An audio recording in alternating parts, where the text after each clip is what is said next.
Deputy CM ने किया जनसभा को संबोधित, भाजपा प्रत्याशियों के पक्ष में मांगे वोट। बीजेपी बुंदेलखंड में लगातार चुनावी सभा कर रही है। उप मुख्यमंत्री केशव प्रसाद मौर्य का चरखारी विधानसभा जनपद महोबा की चुनावी जनसभा में बीजेपी के प्रत्याशियों को जिताने और योगी आदित्यनाथ को फिर से मुख्यमंत्री बनाने की जनता से अपील की। चरखारी के बीजेपी प्रत्याशी ब्रजभूषण राजपूत एवं महोबा के बीजेपी प्रत्याशी राकेश गोस्वामी के पक्ष में जनता से वोट देने की अपील की। किसानों को मुफ्त बिजली और ग्रामीण क्षेत्र शहरी क्षेत्रों में कैंप लगाकर आवासों का वितरण के लिए केशव प्रसाद मौर्य ने जनता से वादा किया।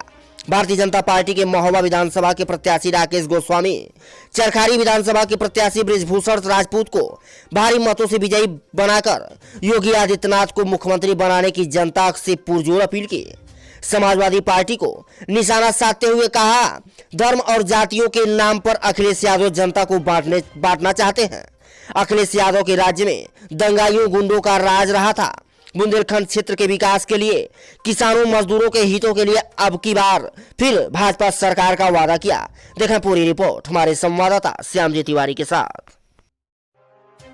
मोदी जी नहीं होते, भाजपा का कमल आपने नहीं खिलाया होता तो राशन तो आपको नहीं मिलता, लेकिन ये सपा बसपा कांग्रेस वाले भाषण सुना करके चले जाते। और आप सबके आशीर्वाद का ही प्रताप है कि आज राशन मिल रहा है। और राशन अब प्रदेश की ओर से भी, राशन के साथ साथ हम लोग आपको हर महीने 1 किलो दाल, 1 किलो चना, 1 किलो तेल, 1 किलो नमक भी भेज रहे हैं। पहुंच रहा है कि नहीं पहुंच रहा है? अब भारतीय जनता पार्टी की सरकार जब यह काम करती है, गरीब का दुख दूर करती है, तो ये जो भ्रष्टाचारी नेता ये दुखी हो जाते हैं। वो चाहते गरीब गरीब रहे। अगर उनके पास अपना रहने के लिए घर नहीं है, झोपड़ी में रह रहे हैं, तो झोपड़ी में भी आग लग जाए, यह विरोधी चाहते हैं।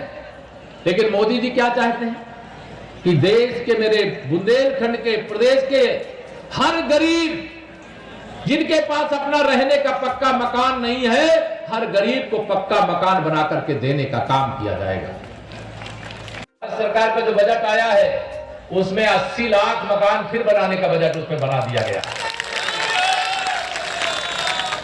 और जैसे ही दूसरी पारी 10 मार्च को आप सबके आशीर्वाद से उत्तर प्रदेश में कमल के फूल की शुरू होगी, तो गांव-गांव में कैंप लगवाएंगे। किनका मकान बना है, किनका नहीं बना है, वो देख करके जिनका नहीं बना उनका मकान भी बनवाने का काम करेंगे। और मकान के साथ आजकल जानते मोदी जी बैठे हैं दिल्ली में, तो और क्या क्या ध्यान रखते हैं।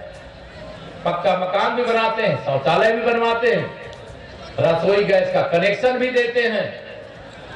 साथ में आयुष्मान भारत का कार्ड, जो इलाज कराने के लिए 5 लाख रुपए तक का परिवार का कोई बीमार हो जाए तो इलाज कराने की सुविधा भी देते हैं।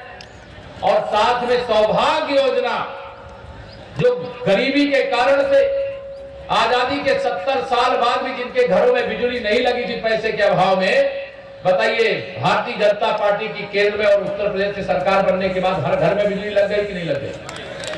लगी कि नहीं लगी बताइए? यह लगाने का काम आपने किया है कमल का फूल खिला करके। अगर आपने कमल का फूल नहीं खिलाया होता तो यह दुख दूर करने का जो काम हमारी सरकार ने शुरू किया, वो काम हम कभी नहीं कर पाते। मैं आप सब लोगों के सामने यही कहना चाहता हूं, 2017 से 2022 तक जो आपने देखा है वो गड्ढे हैं, कानून व्यवस्था ध्वस्त है, इसी मुद्दे को लेकर जाते थे। लेकिन विपक्ष की हिम्मत नहीं है कि इस बार यह मुद्दा लेकर के जनता के बीच में जाए, क्योंकि हमने यह मुद्दा ही समाप्त कर दिया। विपक्ष मुद्दा विहीन है। भारतीयों में वो भ्रष्टाचार करते थे बिना पैसा दिए। याद करिए सपा बसपा की सरकार के समय का।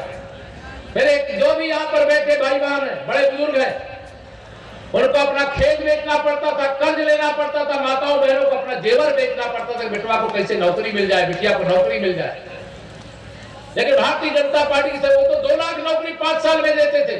हमने 4.5 लाख से ज्यादा नौकरियां दी हैं। लेकिन डंके की चोट पर कहते हैं कि किसी नौजवान को, उसके माता पिता को 1 रुपया रिश्वत दिए बगैर नौकरी मिली। हमने भ्रष्टाचार मुक्त भर्तियां करने का काम किया। अब आने वाले समय में जो बेटियां अभी भर्तियों में आती हैं, उनकी संख्या भी दुगनी करने वाले। इसलिए मैं आप सब लोगों से आज यहाँ पर अपील करने के लिए आया हूं। पहले चरण का मतदान 10 फरवरी को हुआ दूसरे चरण का